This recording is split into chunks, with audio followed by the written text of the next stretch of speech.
Hi everybody and welcome back to Lost Genre Reddit Stories. This post is from the subreddit Am I the A-hole and it's by user LostCoconut1841. Am I the a-hole for refusing to let my partner's best friend sleep in one of our spare bedrooms while she's getting divorced? My girlfriend, Anna, 32 female, all names changed by the way, and I, 35 male, are currently living in a house that I owned since before the start of our relationship. Anna's best friend, Catherine, 33 female, and I never really got along. Partially maybe because we're very different types of people, but primarily it's because she doesn't approve of the fact that Anna and I have an open relationship. Ever since Anna disclosed this fact to Catherine, she accused me of cheating and that I pressured Anna into it. Our interactions have gone from frosty to cold.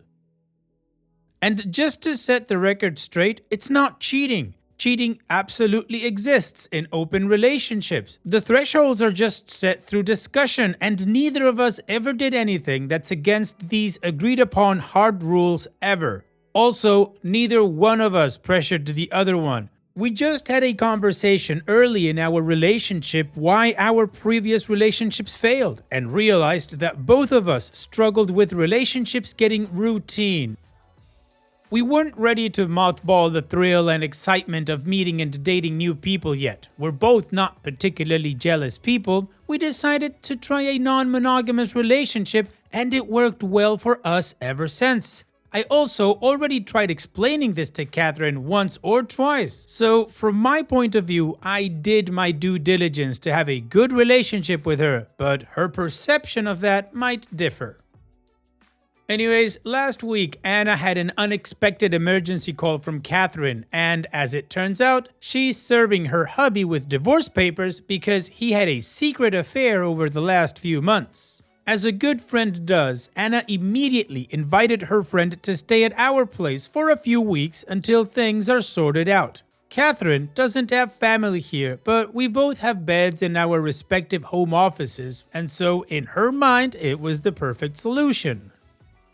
When Anna told me a few minutes after the call, I quickly had to pump the brakes. I'm not going to lie that the idea of having a hostile house guest in my own home isn't unappealing on its own already, but that's not even my main reason. Both Anna and I have friends with benefits or secondary partners that occasionally stay over when Anna works night shift or I'm traveling for work, and they also visit just for the occasional platonic movie night or dinner party. Friends with benefits are friends after all.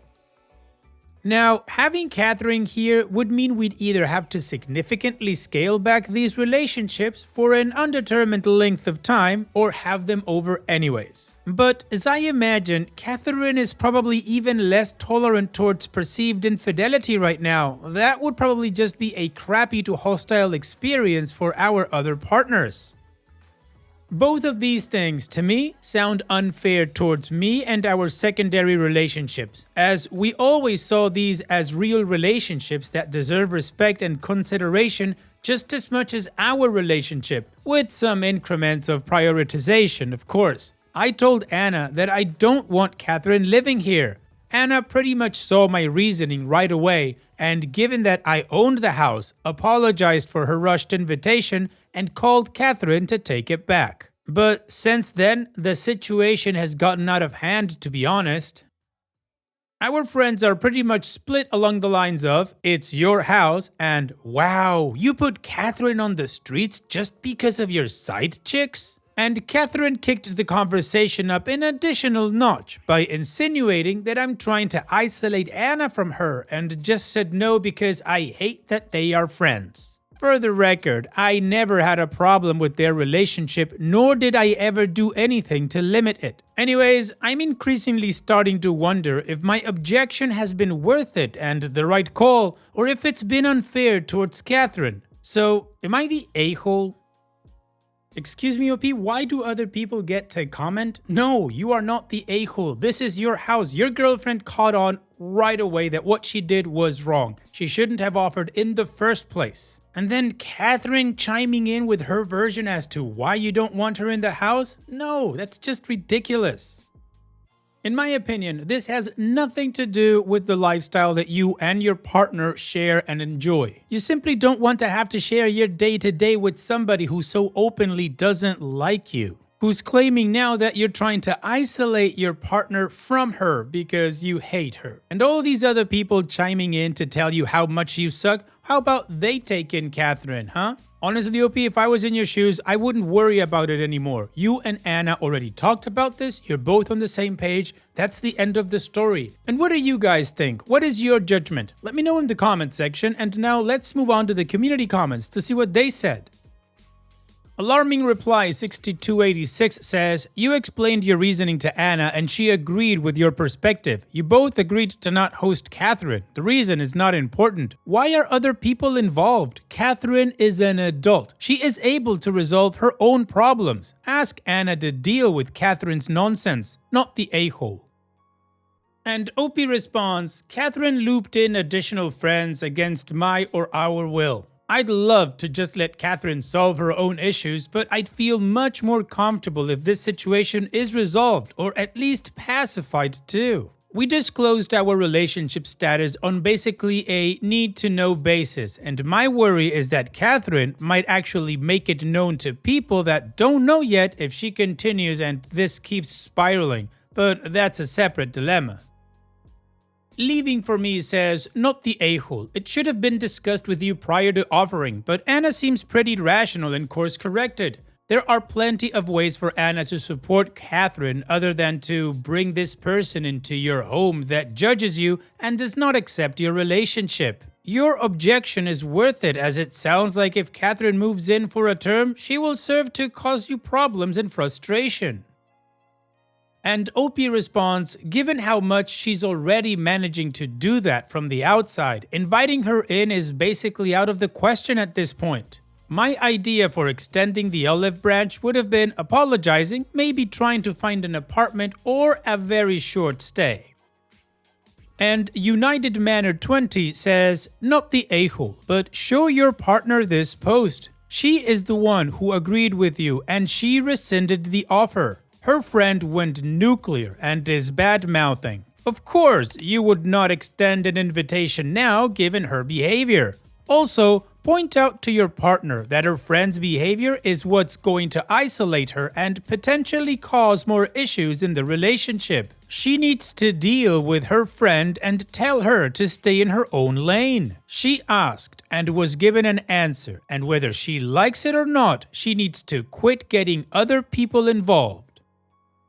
And OP responds, she's fully aware and it always was a childhood friendship that carried over into an unlikely friendship in adulthood because Catherine is rather socially conservative and Anna is, well, a social worker, so not that. Though this might be the conflict that will eventually make it clear that appeasement and gentle nudging won't work and this friendship has run its course, whatever that might mean for our or her friend group. Additional information from OP's comments. It looks like the proactive then reneged invitation is doing a lot of heavy lifting and other people acting like Catherine is Anna's responsibility now. Though if I'm being a bit more cynical, we're living in a high cost of living city, and I wouldn't be shocked if the space and location of my inherited townhouse doesn't make it Catherine's first choice anyways. None of the other friends have anything that's as convenient in terms of commute, time, and or space for yourself, I think. One of the compromises I suggested when telling Anna no was to take in Catherine's hubby for a month on a purely functional bed-to-sleep basis. But basically, Catherine doesn't want to be at their shared home right now because the affair also took place there. As I said, I'm pretty sure our home would have been the most convenient and comfortable option for Catherine. What and how many other options she has? No idea and no curiosity to change that. To be honest, I wouldn't be surprised if there wasn't some insane "we're gonna both dump our cheating partners and this is my chance" narrative going on in Catherine's head at some point during all of this. But that's just me speculating. Honestly, at this point and after reading the options here, my involvement in where she ends up is starting and ending with hoping it's a safe place, ideally far away. Okay, well, the community has judged OP to not be the a-hole, and apparently nobody wants to deal with Catherine. So how about we move on to the update to see how this story ends? I figured I'd be giving an update because I still get notifications for my initial post somehow. The responses were also actually kinda helpful, so I'd also like to say thanks and share the outcome. It was reassuring that so many people agreed we weren't out of line and we should stick with our decision. Even more helpful were the questions why we didn't turn the tables, got in front of the supposed backlash, more on that later, and said, well, why don't you host her then? What can I say except that we're not located somewhere where everyone from your barber to your second cousin will blow up your inbox or socials and call you an a-hole to your face on behalf of a third party. We only heard about the criticism against us through the grapevine, and we didn't really have a specific person to say, well, then you take her, too. But after reading your comments, Anna got the idea to let out a WhatsApp broadcast to our shared friend group. It basically said that we're feeling very guilty because of Catherine's situation and that it was crappy to make a promise and then take it back. But we simply realized that our lifestyle seemed like it might be triggering to her in her current situation that would be uncomfortable for everyone involved. But we'd be happy to help anyone who'll take her in whatever way we can. Cue the crickets. That was the moment we realized that maybe there were less people on Catherine's side than we initially assumed. Actually, only one couple who were friends with both Catherine and her hubby reached out to invite us to dinner, apparently to share some things we weren't aware of yet. First of all, according to them, the affair wasn't the carnal thing Catherine had made it out to be, and more of a falling out of love situation on the husband's side that has long been coming. Basically, he met someone that made him realize that his marriage was dead, and he did the moral thing and broke up with Catherine. No one is 100% sure if there's been something physical before that, but I wouldn't be surprised if that was all in Catherine's head. Allegedly, Catherine's husband was the one carrying their marriage financially and shouldering the vast majority of fixed expenses, despite both of them working and not that big of an earnings discrepancy between the two of them. So when she wanted to kick him out, he apparently said, sure, I'll let you know when you need to pay what to keep everything running. Catherine goes surprise Pikachu face at the fact that divorce means paying for your own living expenses and agrees to downsize in exchange for moving out and him buying her out of the house eventually. Basically, she was living above her means somehow. No idea where her money went though. Anyways, as for the whole smear campaign lodged against us, turns out that the whole drama apparently consisted of only 3 things. 1. Catherine trying to pressure us and consciously or unconsciously sowing rumors that everybody's really angry with us. 2. A single couple that stood on Catherine's side. And 3. A lot of people hoping to not get pulled into a war of roses and just nodding politely. The couple that was on Catherine's side are the friends that Catherine hit right after us, by the way. The dinner party friends theory is that they threw us under the bus and fed into Catherine's outrage because that couple has a younger daughter, and we know for a fact that Catherine has just as many Karen-style convictions about parenting as she has about relationship styles. Anyway, Catherine is now basically ostracized, moved in with family a bit outside the city, and is working remotely until she finds a condo to haunt this city from again. I also want to clarify a few things from the original post. To the people that insinuated that I pressured Anna into this relationship or keep her on a short leash, given how non-monogamy dating works out for different genders, trust me when I tell you, she isn't lacking options to get out of the relationship if she wanted. To the ones that criticized her for not standing up for me, I consciously didn't want to include this part because I didn't want to give judgment of Anna. Yeah, hindsight is 20/20. But that has been a dicey subject in our relationship.